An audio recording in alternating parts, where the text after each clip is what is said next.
अभागी दुल्हन।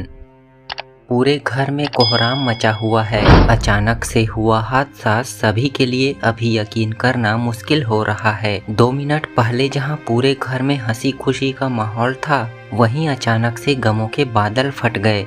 दूल्हा दुल्हन विदाई के बाद जिस गाड़ी में आ रहे थे, उसका एक्सीडेंट हो गया और दोनों को ही नज़दीकी हॉस्पिटल पहुंचाया गया। जहां दुल्हन को हल्की फुल्की चोटें आई थी, वहीं दूल्हा बहुत गंभीर अवस्था में था। जिद करके मेरे बेटे ने उस बदनसीब अभागी लड़की से शादी करी जो मेरे बेटे के जीवन में आफत बन के आई है। आकाश की माँ पुष्पा देवी रोते हुए कहने लगी, भाभी अपने आप को संभालो, काजल ठीक है और आकाश भी जल्दी ठीक हो जाएगा। पुष्पा देवी की ननद बोली, ये सब उस मनहूस काजल की वजह से ही हो रहा है, नहीं तो।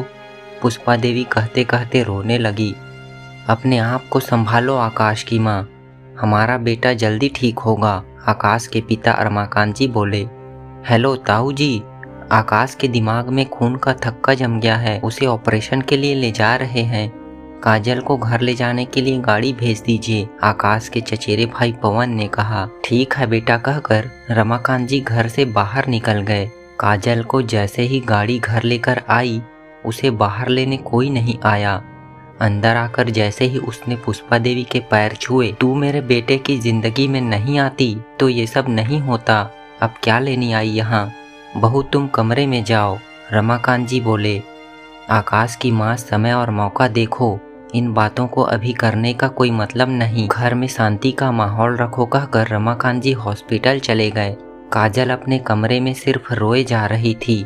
काजल के माता पिता बचपन में ही गुजर गए थे, उसे उसकी दादी ने पाला। काजल आकाश के ऑफिस में काम करती थी। धीरे धीरे उन दोनों की मुलाकातें प्रेम में बदल गई। आकाश ने उससे शादी करने का फैसला जब अपने माता पिता को सुनाया, तब पुष्पा देवी उसे अपनी बहू के रूप में अपनाने के लिए बिल्कुल भी राजी नहीं थी, लेकिन अपने बेटे की जिद के आगे उसे शादी के लिए हाँ करना पड़ा।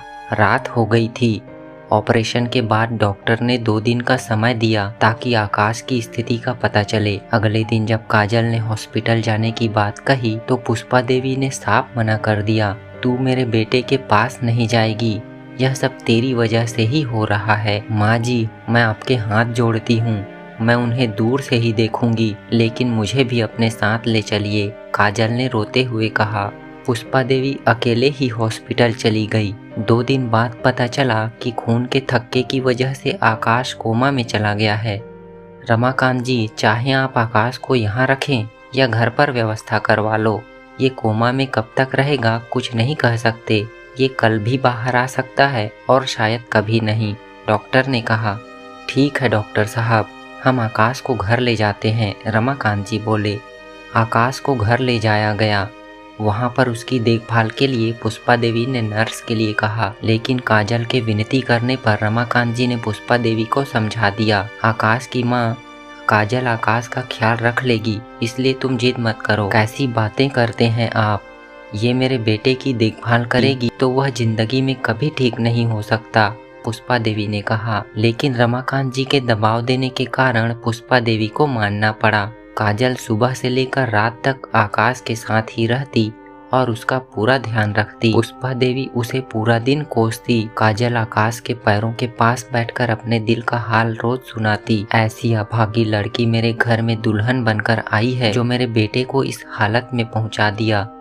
पुष्पा देवी पड़ोस की आई हुई महिलाओं को रोते हुए कहने लगी। काजल के कानों में जैसे ही यह आवाज पहुंची, वो रोते हुए कमरे में चली गई। आकाश, क्यों आप मुझे इस पाप का भागी बना रहे हो? बचपन से सुनती आ रही हूँ कि अपने माँ बाप को खा गई और आज अपने पति, कहकर काजल हिचकियाँ ले लेकर रोने लगी। इतने में आकाश के पैरों में हलचल हुई। काजल को विश्वास नहीं हुआ। उसने तुरंत डॉक्टर को फोन लगाया और बताया। डॉक्टर ने आकर चेक किया और कहा, रमाकांत जी, आकाश अब धीरे धीरे प्रतिक्रिया दे रहा है, जो बहुत अच्छा लक्षण है, शायद जल्दी हमें खुशखबरी मिले, ये सब आपकी बहू की ही मेहनत है, डॉक्टर ने कहा। सही कह रहे हैं डॉक्टर साहब, रमाकांत जी ने कहा। डॉक्टर के जाने के बाद पुष्पा देवी चिल्लाते हुए बोलने लगी, कह देती हूँ आकाश के पिताजी, ये लड़की अब इस घर में नहीं रहेगी, ये सब इसकी वजह से ही हुआ है। अब मेरा बेटा ठीक होने लगा है, इसे दफा कीजिए घर से। आकाश की माँ उस बच्ची को दुआएं देने की जगह उसे कोस रही हो। क्या बीती होगी उस मासूम पर जब आकाश इस हालत में पहुंचा।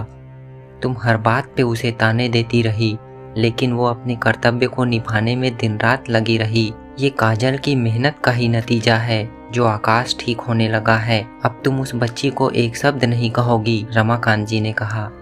अगर उसने आकाश की सेवा की है तो ये सब हुआ भी उसी की वजह से ही है, पुष्पा देवी बोली। नादान मत बनो आकाश की माँ, और कोई लड़की होती तो शायद एक पल भी यहाँ नहीं रुकती। उसे यकीन था कि आकाश को वह कोमा से निकाल लाएगी। अगर वह उसे छोड़ जाती तो।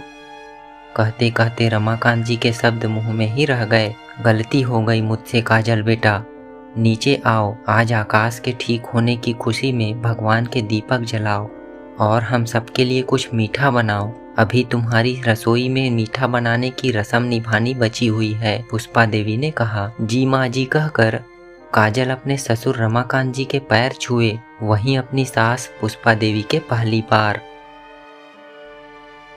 शादी के बाद आज पहली बार वह एक नई नवेली दुल्हन के रूप में तैयार होकर आकाश के सामने गई और अपना बहुधर्म निभाने रसोई में। इस तरह आज सही में वह एक अभागी दुल्हन से दुल्हन बनी थी। कहानी पसंद आई हो तो लाइक करें, दोस्तों को शेयर करें, चैनल पर नए हैं तो सब्सक्राइब करें। मिलते हैं अगली वीडियो में एक नई कहानी के साथ, तब तक के लिए नमस्कार।